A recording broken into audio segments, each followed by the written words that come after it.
Okay. So, ito na yung day 3 of waiting of flight to Davao.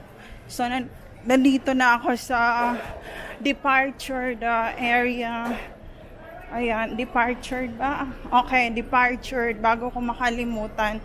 And we will see what happened inside. So, ayan. We are here in the domestic entrance. Sa kabila, international,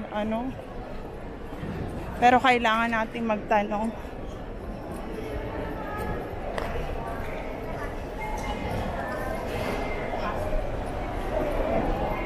Good morning. Domestic and dito, local? Local.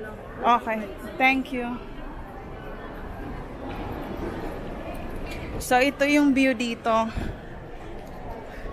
So, papasok ako dito sa domestic entrance.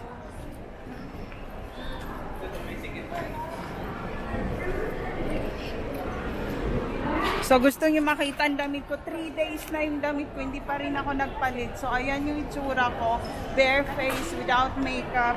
Ito yung outfitan ko. So, ayan. Parang pang mountain. Gold digging lang ang outfitan ko eh. So, ito, dito na ako. See you later, friends.